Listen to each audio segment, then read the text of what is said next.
Dear students, welcome back to the counsellors talk. आज हम आपके वीजा प्रॉब्लम्स के सॉल्यूशंस लेकर आए हैं और उसमें मेरे साथ हैं हमारी असिस्टेंट मैनेजर यूएस की miss Indu Malik, hi, and हमारी senior counsellor for US miss Radhika Tomar. हाय।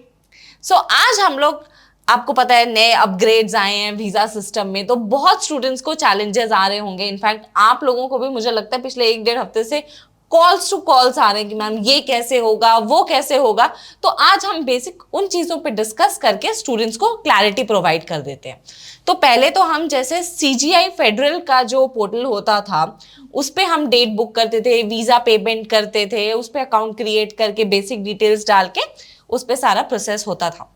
तो अब वो पोर्टल चेंज हो गया। तो इंदु, आप मुझे थोड़ा सा बता सकती है वो सीजीआई फेडरल एक्चुअली भी कहाँ ट्रांसफर हुआ है, उस कौन सी वेबसाइट पे जाके हम अपना अकाउंट क्रिएट कर सकते हैं? तो यस मैम, अभी हमारा जो पुराना पोर्टल था वीज़ा के लिए वो अभी शिफ्ट कर दिया है। 29 जुलाई से न्यू अपडेट भी आया है। तो जो नया जो अपनी वेबसाइट है ये है अपनी www.usvisascheduling.com से इन्होंने नाम रख दिया है। एंड अब इस पे ये अपनी पूरी प्रोफाइल आपको शिफ्ट करनी है। वीज़ा जो हमें यहीं से बुक कर रहे हैं। अच्छा, तो इस पे जो हमें नई प्रोफाइल बनानी पड़ रही है वो भी थोड़ी चैलेंजिंग आ रही है। तो राधिका, क्या सिस्टम है मतलब इसका? जैसे अगर मैं जा रही हूँ, मानो इंदु ने मुझे बताया usvisascheduling.com पे जाना है, मैं वहाँ चली गई। अब उसमें क्या हुआ, मुझे जाते ही ग्लोब सा दिखा दिया वहाँ पे एंड कि अब वेटिंग रूम में है, ऐसा वहाँ पे लिखा था। So what was this? Like waiting room as in railway station पे हूँ क्या मैं? Waiting room, what is it? Ma'am, उसमें जैसे पहले सीजीआई में क्या होता था कि एरर आ जाता था हम लोग जब भी लॉग इन करते थे, तो इसमें अब इंस्टेड ऑफ दैट अभी वेटिंग रूम हो गया है, क्योंकि एरर आने से बच्चा एकदम पैनिक हो जाता है। तो अभी वेटिंग रूम में ये है कि बहुत सारे लोग लॉग इन कर रहे हैं, so you need to wait for that. और लॉग इन जैसे पहले हमारा ईमेल आईडी एंड पासवर्ड था, अभी log in ID and password है अलोंग विद ईमेल। जो जैसे हम लोग अलग अलग ईमेल आईडीज डाल देते थे स्टूडेंट के, अभी प्रॉपर वेरिफिकेशन रहेगा अलोंग विद 3 मतलब क्वेश्चंस रहते हैं, वेरिफिकेशन क्वेश्चंस रहते हैं।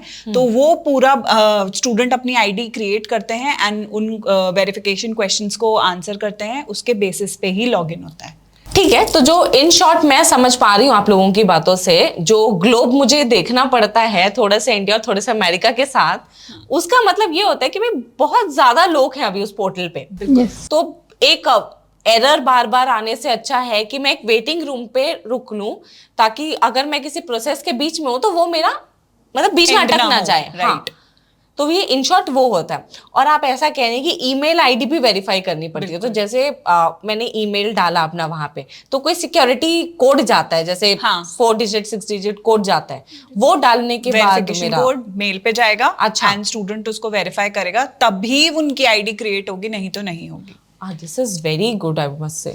मतलब जो सिक्योरिटी ब्रीचेस आ रहे थे बीच में, अब वो थोड़ा सा सॉर्ट और आउट हो जाएंगे, इम्प्रोवाइज कर दिया है।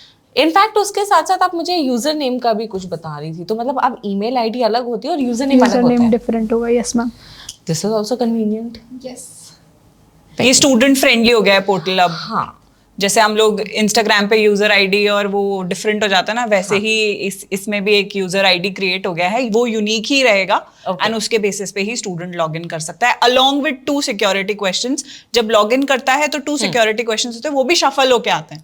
Oh my God. तो इसीलिए वो थोड़ा सा हो गया है ऐसा। That's great. मतलब जब हम अकाउंट क्रिएट कर रहे हैं तो हमें 3 सिक्योरिटी क्वेश्चंस का आंसर देना पड़ रहा है। तो किस टाइप के सिक्योरिटी क्वेश्चन होते हैं? एज इन ये बहुत ही ज्यादा टिपिकल होता है या कुछ बेसिक सा होता है? What is it? बेसिक सा ही होता है। जैसे कि अभी एक स्टूडेंट का जब हमने लॉगिन किया था तो उनमें स्टूडेंट की मदर का नेम पूछा गया है, मेड इन नेम। नेक्स्ट, आप कौन सी सिटी में फर्स्ट जॉब था आपका, ऐसा कोई बेसिक क्वेश्चन, या फिर आपका फर्स्ट स्ट्रीट कहाँ था जहाँ आपने अपने फर्स्ट रहे थे। तो ये जो बेसिक क्वेश्चन है इन्हीं का ही है, बट उसमें कुछ चीज़ें ध्यान रखनी है स्टूडेंट्स को।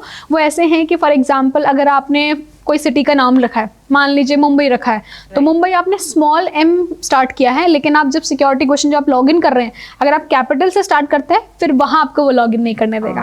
तो ये छोटी छोटी चीजें हैं जो ध्यान रखनी होंगी।